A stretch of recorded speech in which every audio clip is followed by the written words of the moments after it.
साथियों, आज हम चर्चा करेंगे संयोजकता बंध सिद्धांत की यानी बैलेंस बॉन्ड थ्योरी की। जो संयोजकता बंध सिद्धांत है, संयोजकता बंध सिद्धांत है वो क्वांटम यांत्रिकी यानी क्वांटम मैकेनिक्स मॉडल पर आधारित है। इसको हिटलर और लंदन ने प्रस्तुत किया था। इसका विकास पॉलिंग ने किया था। इसमें हम सबसे पहले सरलतम अणु हाइड्रोजन यानी H2 के अणु के निर्माण को इस प्रकार समझ सकते हैं। दो हाइड्रोजन परमाणु जब एक दूसरे के पास आते हैं तो इनमें देखिए कौन कौन से फोर्सेस लगते हैं। क्योंकि आपको पता है हाइड्रोजन के पास एक इलेक्ट्रॉन होता है, सबसे सिंपलेस्ट एटम है, और इनके पास एक पॉजिटिव आयन यानी एक प्रोटॉन भी होता है। तो इसमें एक इलेक्ट्रॉन और एक प्रोटॉन होता है। देखिए यहाँ पे एक धनावेश हो गया आपका प्रोटॉन का, एक ऋणावेश इलेक्ट्रॉन का हो गया। दूसरे परमाणु में भी सेम यही है। तो यहाँ पे फोर्स क्या क्या लग सकते हैं। देखिए जो दो नाभिक हैं, तो न्यूक्लियस एक दूसरे को रिपेल करेंगे, यानी धनावेश एक दूसरे को प्रतिकर्षित करेगा और इलेक्ट्रॉन भी एक दूसरे को प्रतिकर्षित करेंगे। तो ये दो तो इसमें रिपल्सिव फोर्स होंगे, यानी इसमें दो प्रतिकर्षण बल होंगे, इलेक्ट्रॉन के बीच में और नाभिक यानी प्रोटॉन और प्रोटॉन के बीच में। और दो बल होंगे आकर्षण के, एक परमाणु का इलेक्ट्रॉन दूसरे परमाणु के नाभिक से आकर्षित होगा और इसी तरह से अपोजिट में होगा, इसका दूसरे का इलेक्ट्रॉन पहले के नाभिक से आकर्षित होगा। इस तरह से इसमें चार बल दिखाई दे रहे हैं आपको, दो प्रतिकर्षण हैं और दो आकर्षण हैं। ये दो आकर्षण ही क्रॉस में दिखाई दे रहे हैं और ये आपके हो गए प्रतिकर्षण। अब क्या होगा, जैसे जैसे हाइड्रोजन परमाणु पास में आएंगी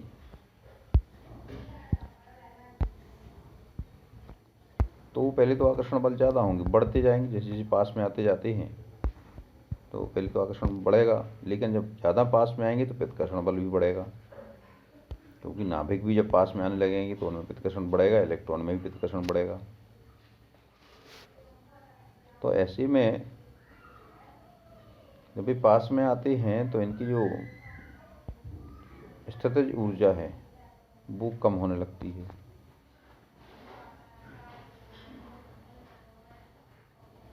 लेकिन जब और अधिक पास में लाते हैं तो फिर से वो स्थितिज ऊर्जा बढ़ने लगती है। यानी एक ऐसी स्थिति आती है जब नेट आकर्षण और नेट विकर्षण दोनों बल समान हो जाते हैं और निकाय की ऊर्जा कैसी हो जाती है, न्यूनतम हो जाती है। और इस अवस्था को ही हम आबंधित अवस्था कहते हैं। ऐसे में परमाणु एक दूसरे से जुड़ जाते हैं और ये इन दोनों के बीच की दूरी कितनी होती है, 74 पिकोमीटर, यानी 74 × 10⁻12 पिकोमीटर, यानी 10⁻12 मीटर होता है। 74 पिकोमीटर यानी 74 × 10⁻12 मीटर। तो ये माध्य अवस्था में जो साम्यावस्था में जो दूरी होती है वो इसकी बंध लंबाई कहलाती है। तो इस तरह से हम देखते हैं कि जो प्रोसेस है पास आने की, इस प्रोसेस में, इस प्रक्रिया में ऊर्जा मुक्त होती है। इसलिए जो बंधित परमाणु होते हैं, यानी जो H2 में दो हाइड्रोजन परमाणु हैं, इनकी ऊर्जा कम होती है, इसलिए ये अधिक स्थायी होते हैं। और जो मुक्त होने वाली ऊर्जा है वो अबंध ऊर्जा कहलाती है। इसको हम अबंध एंथैल्पी भी कहते हैं। और ये अबंधन एंथैल्पी का मान कितना होता है, 435.8 किलो जूल प्रति मोल। यानी दो परमाणु जब पास आते हैं तो इतनी ऊर्जा मुक्त होती है, और जब ये इस अणु को, हाइड्रोजन अणु को इतनी ऊर्जा दी जाती है तब ये दो परमाणु मुक्त करती है। तो जो आबंधन एंथैल्पी है, बंधन ऊर्जा है, वो है 435.8 किलो जूल प्रति मोल। अर्थात एक मोल हाइड्रोजन अणु को तोड़ने के लिए, एक मोल हाइड्रोजन अणु को परमाणुओं में तोड़ने के लिए हमें 435.8 किलो जूल ऊर्जा की आवश्यकता पड़ती है। ये आपका सरलतम परमाणु है। इसको हम ग्राफिकल मेथड से इस तरह से शो कर सकते हैं। यहाँ देखिए ये हो गया आपका एनर्जी लेवल y अक्ष पे, और एक्स अक्ष पे आपका क्या हो गया जी, इंटर एटॉमिक डिस्टेंस यानी परमाणविक दूरी, दो परमाणु के मध्य की दूरी। जब दो परमाणु के मध्य बहुत अनंत दूरी रहती है तो जो ऊर्जा होती है वो मान ली लगभग जीरो होती है। इनके बीच में ना आकर्षण होता है ना प्रतिकर्षण होता है। अब जैसे जैसे हम ये पास में आते हैं दोनों अणु जैसे जैसे पास में आ रहे हैं तो यहाँ तक तो कोई दिक्कत नहीं, जैसे ये और पास में आते हैं तो इनकी ऊर्जा कम होने लगती है। तो मान लीजिए यहाँ आया पास में तो ऊर्जा कम हो गई, और पास में आते जाते हैं तो एक स्थिति आती है कि इसकी ऊर्जा हो जाती है कितनी, ऋण 435.8। तो ये जब एनर्जी का मिनिमम लेवल आ जाता है, इसके बाद और अधिक पास में इनको लाते हैं तो फिर पुनः तेज़ी से ऊर्जा बढ़ने लगती है। और फिर ये जब ज़्यादा ऊर्जा होती है तो फिर ये स्थायी नहीं होता है, ये फिर से प्रतिकर्षण बढ़ जाता है इसमें। तो आपको यहाँ देना है, जैसे अनंत पे रहते हैं तो ऊर्जा शून्य होती है, जैसे ये पास पास आने लगती हैं तो ऊर्जा इनकी धीरे धीरे घटने लगती है। और 74 पिकोमीटर भी जब अंतर्नाभ की दूरी होती है तभी ये न्यूनतम ऊर्जा वाले होते हैं। और इसी को हम आणविक स्तर यानी इसमें बंधित मान लेते हैं कि इसी स्तर पर ये हाइड्रोजन परमाणु एक दूसरे से जुड़े होते हैं और हाइड्रोजन अणु के रूप में व्यवस्थित रहते हैं। इससे अधिक पास में आने पे क्या होगा, इनकी ऊर्जा बढ़ने लगती है, तो फिर इसका अस्तित्व आगे नहीं होता, यानी ये न्यूनतम ऊर्जा पे ही रहता है। तो ये जो न्यूनतम ऊर्जा है इसमें अंतनाभ की दूरी होती है 74 पिकोमीटर। ये आपकी हो गया अणु का बनना। अब इसको कैसे समझाया जा सकता है, अणु कैसे बनता होगा, क्या होता होगा इनमें, तो इसको कक्षों के अतिव्यापन के द्वारा समझा जा सकता है। और इसको पोलिंग स्टर्लिंग ने समझाया है। जब परमाणु अणु बनने की प्रक्रिया में पास पास में आते हैं तो इलेक्ट्रॉन युक्त परमाणु कक्षक आंशिक रूप से एक दूसरे में मिल जाते हैं। इनमें अंतर्भेदन होता है, यानी इनमें ओवरलैपिंग होता है, इसको हम अतिव्यापन भी कहते हैं। यानी ये एक दूसरे में समा जाते हैं, इनका थोड़ा थोड़ा हिस्सा एक दूसरे में समा जाता है। आपको पता है ऑर्बिटल क्या होते हैं, ऑर्बिटल पता है इलेक्ट्रॉन पाए जाने की संभावना वाले स्थान होते हैं। और जब दो परमाणुओं के इलेक्ट्रॉन पाए जाने की संभावना एक जैसी हो जाती है, कहीं पे कोई एक ऐसा स्थान होता है जहाँ पे इसके भी इलेक्ट्रॉन हो और इसके भी इलेक्ट्रॉन हो, तो वो क्या कहलाएगा, दोनों का ऑर्बिटल कहलाएगा। और जब दोनों का ऑर्बिटल एक होगा,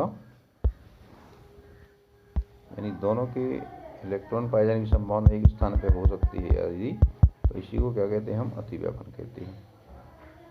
भाई इलेक्ट्रॉन घूम रहा है, पता नहीं कहाँ है, लेकिन इसकी पाए जाने की संभावना माने नंबर 1 हाइड्रोजन और नंबर 2 हाइड्रोजन के इलेक्ट्रॉन पाए जाने की संभावना वाले कुछ क्षेत्र कॉमन हो जाता है। जो कॉमन क्षेत्र है इसी को क्या कहते हैं, ये एक दूसरे में समा गया, यानी ये अतिव्यापित हो गया। इसी को अंग्रेजी में बोलते हैं ओवरलैपिंग।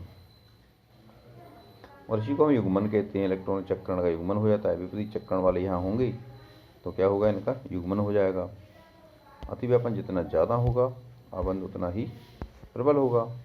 दो परमाणुओं के मध्य संयोजी बंध बनता है वो संयोजक कक्षों की विपरीत चक्रण वाले इलेक्ट्रॉन के युग्मन के कारण ही होता है। जब हाइड्रोजन के दो परमाणु आपस में जुड़ते हैं तो उनका जो एस कक्षक होता है, वन एस कक्षक, इनमें अतिव्यापन हो जाता है और यहाँ पे जो इलेक्ट्रॉन होते हैं इनके वो युग्मित हो जाते हैं। एक एंटी क्लॉकवाइज जाता है तो दूसरा क्लॉकवाइज जाता है। तो यहाँ पर जो युग्मन होता है इसके फलस्वरूप ही इसकी ऊर्जा मुक्त होती है। जितना ज़्यादा अतिव्यापन होगा उतना ज़्यादा स्थायी होगा अणु। अब हम देखें इनकी दिशात्मक गुणधर्म, आबंध कैसे एक निश्चित ज्यामिति को ग्रहण करते हैं। परमाणु कक्षकों की अतिव्यापन के आधार पर अणुओं की ज्यामिति की व्याख्या की जा सकती है। जैसे कि CH4 यानी मेथेन, इसकी आकृति चतुष्फल की होती है। अब इसको हम कैसे इसको शो कर सकते हैं, उसको आपको देखना पड़ेगा। अब देखें हम परमाणु कक्षकों में अतिव्यापन होता कैसे है। क्या होता है अतिव्यापन? अतिव्यापन यानी एक दूसरे में समा जाना। तो जब परमाणु आबंध बनाने के लिए पास पास में आते हैं तो उनमें अतिव्यापन धनात्मक, ऋणात्मक अथवा शून्य हो सकता है। ये ऑर्बिटल की तरंग फलन पर निर्भर करता है। तरंग फलन का आयाम, उसका दिक् स्थान में दिशा, उसकी स्पेस में व्यवस्था और उसके चिन्ह पर निर्भर करता है। 3 चीज़ें हो गई। ऑर्बिटल का तरंग फलन का आयाम, उसका दिक् स्थान में दिशा और उसका चिन्ह। उसके जो चिन्ह होते हैं वो ऑर्बिटल के फेज को दर्शाते हैं। इसका धनावेश या ऋणावेश से कोई संबंध नहीं होता है, क्योंकि आपको पता है इलेक्ट्रॉन हमेशा कैसा होता है, ऋणावेश होता है। तो यहाँ पे जो पॉजिटिव और नेगेटिव यानी प्लस और माइनस चिन्ह हमको यहाँ दिखाते हैं, ये इसकी कला यानी फेज को दिखाता है। यहाँ पे इसकी आवेश का कोई संबंध से नहीं होता है, क्योंकि इलेक्ट्रॉन पे हमेशा ही ऋणावेश होता है। यहाँ पे आपको ये ध्यान रखना है। अब देखें अतिव्यापन जो हमने 3 प्रकार का बताया, धनात्मक, ऋणात्मक और शून्य। तो धनात्मक अतिव्यापन क्या होता है? जब समान कला में ये मिलते हैं। आपको पता है ना, जब 2 तरंगें समान कला में मिलती हैं तो आयाम बढ़ जाता है। तो जब ये जो ऑर्बिटल हैं इनकी समान फेज एक दूसरे से जुड़ते हैं तो अतिव्यापन धनात्मक होता है और इसमें आयाम बढ़ जाता है, यानी इसमें अतिव्यापन एक दूसरे में समा जाते हैं। ये आपका PP है, PZ है। कन्वेंशनली यानी परंपरागत रूप से PZ को हम इस क्षैतिज अक्ष पर मानते हैं, PZ को। और ये PZ और S के बीच अतिव्यापन है। ये आपका धनात्मक अतिव्यापन शो कर रहा है। इसमें दोनों समान फेज मिल रहे हैं, यानी धन पालियाँ दोनों इसकी जुड़ रही हैं। PP पार्श्ववर्ती अतिव्यापन है, ये भी धनात्मक अतिव्यापन है। इसमें भी देखिए ये समान फेज हैं, समान फेज एक दूसरे से जुड़ रहे हैं। ये PX को कन्वेंशनली PX को अपन ऊर्ध्वाधर अक्ष से दिखाते हैं और PZ को कन्वेंशनली हम आमने सामने वाले अक्ष से दिखाते हैं, Z अक्ष जैसा अपन शो करते हैं। तो ये PY है, इसको ऐसे दिखाते हैं हम तिरछे में, यह ध्यान रखना है आपको। तो इस तरह से कन्वेंशनली हम इन तीनों अक्षों को कैसे कैसे दिखाते हैं। ये PZ है, ये PX है, ये PY है। ये इस तरह दिखाते हैं। जी इधर धनपाली इसकी, इधर धनपाली इसकी, धनपाली इसकी, ऋणपाली है जी। अब ऋणात्मक अतिव्यापन क्या होता है? जब विपरीत लोब मिलते हैं, जब ये विपरीत कला में मिलते हैं तो अतिव्यापन ऋणात्मक होता है। विपरीत अतिव्यापन यानी विपरीत कला में मिल रहा है, यानी इसका धन लोब और इसका ऋण लोब, इसकी धनपाली इसकी ऋणपाली से मिलती है, इसकी धनपाली इसकी ऋणपाली से मिलती है। या देखिए यहाँ पर पार्श्ववर्ती में भी धनपाली ऋणपाली से मिला, ऋणपाली धनपाली से मिला। तो इस तरह का जो अतिव्यापन होता है ये कौन सा अतिव्यापन कहलाता है? ऋणात्मक अतिव्यापन कहलाता है। और शून्य अतिव्यापन क्या है? जब उनके फेज मिले ही नहीं तो शून्य अतिव्यापन है। जैसे S आया, इसकी लोब इधर नहीं आया, इधर नहीं आया, कहाँ मिलेगा? बीच में इसके नोडल तल से टच हो रहा है। तो नोडल तल में पता है इसके इलेक्ट्रॉनों का घनत्व 0 होता है, तो इसमें अतिव्यापन की संभावना है ही नहीं, अतिव्यापन होगा ही नहीं। यहाँ पे भी जो अलग अलग ज्यामिति वाली ऑर्बिटल यदि मिलती हैं तो इनमें भी शून्य अतिव्यापन होगा, क्योंकि ये केवल नोडल तल मैच करेगा। PX और PY का केवल आपका नोडल तल मैच करेगा। यहाँ पे जहाँ पे इलेक्ट्रॉन की संभावना है, पाए जाने की संभावना, वो कोई तल यहाँ पे मैच नहीं करेगा। इसलिए ये जो अतिव्यापन है वो शून्य अतिव्यापन कहलाता है। यहाँ पे चूँकि इलेक्ट्रॉन की मिलने की संभावना बिल्कुल नहीं है तो यहाँ पे अतिव्यापन नहीं होगा। अतिव्यापन कहाँ होगा? जहाँ पे दोनों ऑर्बिटल के इलेक्ट्रॉन के पाए जाने की संभावना सेम हो, माने मैच कर रही हो। जहाँ पे दोनों के इलेक्ट्रॉन पाए जाने की संभावना हो वहीं पे अतिव्यापन होगा। अर्थात अतिव्यापन समनाभिकीय तथा विषमनाभिकीय दोनों प्रकार के अणुओं के लिए लागू होता है, चाहे हम एक प्रकार के परमाणु जोड़ें या फिर अलग अलग प्रकार के परमाणु जुड़ें। अतिव्यापन के नियम सब में लागू होते हैं। लेकिन अतिव्यापन के आधार पर अणुओं की ज्यामिति का निर्धारण हम नहीं कर सकते। जैसे कि CH4 में HCH जो बॉन्ड है, इसका जो कोण है वो निर्धारित करने के लिए हमें ग्राउंड स्टेट के विन्यास देखना पड़ेगा। उसके विन्यास देखने में पता लगता है कि इसका जो विन्यास है वो 1s2 2s2 2p2 है। संयोजक कोष में 2s2 2px1 2py1 और 2pz0 है। तो उत्तेजित अवस्था जैसी इनकी होती है तो इनमें तीनों पी के जो तीनों ऑर्बिटल हैं px py pz, तीनों में एक एक इलेक्ट्रॉन पहुंच जाता है। और उत्तेजित होने के लिए जो ऊर्जा है वो संकृत कक्षकों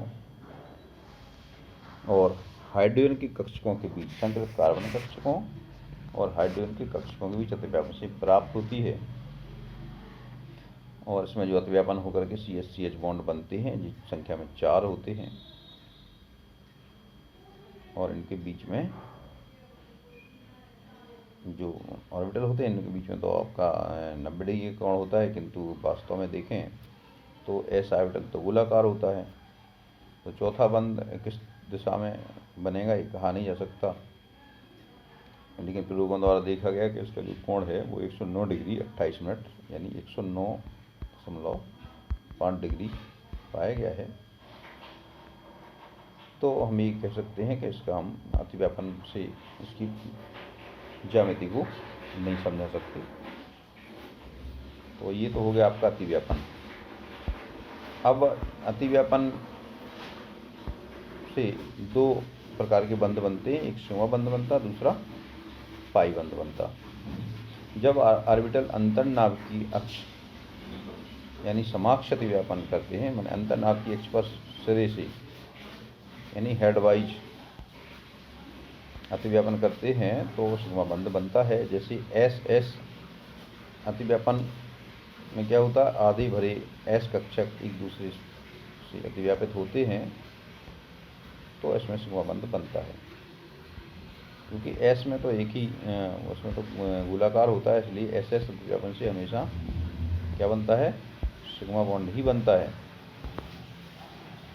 और sp अतिव्यापन से भी हमेशा सिग्मा बॉन्ड ही बनता है।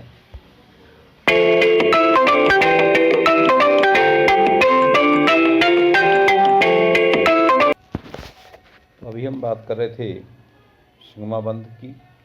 सिग्मा बंध कैसे कैसे बनता है। एस अतिव्यापन से हमेशा सिग्मा बॉन्ड बनता है। sp समाक्ष अतिव्यापन से सिग्मा बॉन्ड बनता है और pp समाक्ष अतिव्यापन से भी सिग्मा बॉन्ड बनता है। और समाक्ष अतिव्यापन केवल pz कक्षकों में होता है। तो ये आपका pz से भी आपका सिग्मा बॉन्ड बनता है और सिग्मा बॉन्ड काफ़ी मजबूत होता है। इसमें अतिव्यापन की मात्रा ज़्यादा होती है। अब हम देखें पाई बॉन्ड कैसे बनता है। जब pp पार्श्ववर्ती अतिव्यापन करते हैं p ऑर्बिटल, तब पाई बॉन्ड बनता है। इसमें क्या होता है, जब समांतर अंतर्नाभिकीय अक्ष की लंबवत अतिव्यापन होता है तभी ये पाई बॉन्ड बनता है। यहाँ पे देखिए दो, मान लीजिए आपके दो px ऑर्बिटल हैं, ये अतिव्यापन करते हैं तो ये यहाँ पे दो जगह अतिव्यापन होगा, एक ऊपर अक्ष के और दूसरा अक्ष के नीचे।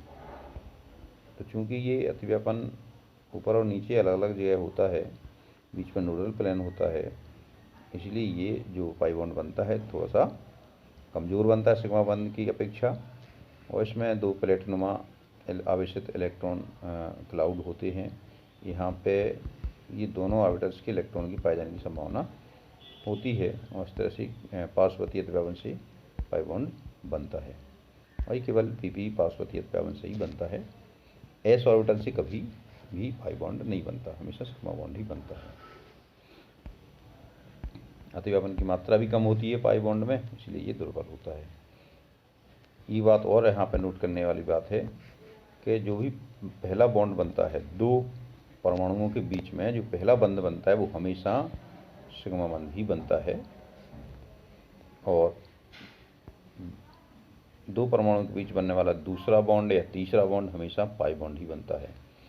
जैसे हम उदाहरण के तौर पे कार्बन कार्बन के बीच बॉन्ड लें, यदि सिंगल बॉन्ड है तो वो हमेशा सिग्मा बॉन्ड रहेगा। यदि डबल बॉन्ड है तो उसमें पहला रहेगा सिग्मा बॉन्ड और दूसरा रहेगा पाई बॉन्ड। ट्रिपल बॉन्ड है तो पहला सिग्मा बॉन्ड होगा और बाकी दो पाई बॉन्ड होंगे। इस तरह से ये सिग्मा बॉन्ड और पाई बॉन्ड हो गए और इनका हम काउंटिंग जब करते हैं कि कितने सिग्मा बॉन्ड कितने पाई बॉन्ड बने हैं, तो हम इसका ध्यान रखते हैं। जैसे आपसे पूछा जाए कि एसिटिलीन में कितने सिग्मा बॉन्ड और कितने पाई बॉन्ड हैं, तो हम एसिटिलीन की पहले संरचना बना लेंगे और फिर इसमें काउंटिंग करेंगे। तो एसिटिलीन जो होती है CH2 होती है। तो देखिए, ये कार्बन और हाइड्रोजन के बीच में बॉन्ड बनेगा तो ये सिग्मा बॉन्ड होगा। ये भी कार्बन और हाइड्रोजन के बीच बना, ये सिग्मा बॉन्ड होगा। और एक बॉन्ड जो कार्बन के बीच जो पहला बॉन्ड बना, ये सिग्मा बॉन्ड होगा। और दूसरा बॉन्ड पाई होगा और तीसरा बॉन्ड भी पाई बॉन्ड होगा। तो इस तरह से कुल कितने बॉन्ड होगा इसमें? 1 2 3 तो होगा सिग्मा बॉन्ड और 1 2 होगा पाई बॉन्ड। इस तरह से कुल 5 बॉन्ड बनते हैं इसमें, 3 सिग्मा और 2 पाई। कभी कभी ये क्वेश्चन परीक्षा में पूछे जाते हैं। आप देखिए, एथेन में कितने बॉन्ड बनेंगे, कितने सिग्मा और कितने पाई होंगे। एथेन में इस तरह की संरचना होती है C2H6। हाइड्रोजन इधर हो जाएगी, एक हाइड्रोजन इधर हो जाएगी, एक हाइड्रोजन इधर हो जाएगी, एक इधर और एक इधर। तो यहाँ पे देखें, सारे बॉन्ड सिंगल बॉन्ड है, तो सारे के सारे सिग्मा बॉन्ड होंगे। 1 2 3 4 5 6 और 7। तो यहाँ पे कितने होंगे? 7 सिग्मा बॉन्ड होंगे। 3 हो गए कार्बन हाइड्रोजन की, 3 ये हो गए, कार्बन हाइड्रोजन के 3 ये हो गए, 3 और 3 6 और एक कार्बन हो गया, तो 7 बॉन्ड हो गए। इस तरह से कितने हो गए? 7 सिग्मा बॉन्ड हो गए। अब एथिलीन की बात करें तो एथिलीन में कितने बॉन्ड होंगे? एथिलीन यानी C डबल बॉन्ड CH2, उधर भी CH2 रहेगा। यहाँ देखिए, 1 sigma bond, 2 sigma bond, 3 sigma bond, 4 sigma bond और ये भी सिग्मा बॉन्ड होगा। एक जी सेकंड जो है पाई बॉन्ड होगा। इस तरह से सिग्मा बॉन्ड संख्या कितनी होगी? 1 2 3 4 5, 1 2 3 4 5 सिग्मा बॉन्ड हो गए और एक पाई बॉन्ड हो गया। इस तरह से कुल 6 बॉन्ड हैं, एक pi bond plus 5 sigma bond. इस तरह से हम सिग्मा बॉन्ड पाई बॉन्ड की संख्या देख सकते हैं। तो आज हमने पढ़ा बैलेंस बॉन्ड थ्योरी, और ये भी काफ़ी इम्पोर्टेंट है एग्ज़ाम की दृष्टिकोण से। अच्छे से तैयार करिएगा। समझ में नहीं आए तो कमेंट करके हमसे पूछ भी सकते हैं आप।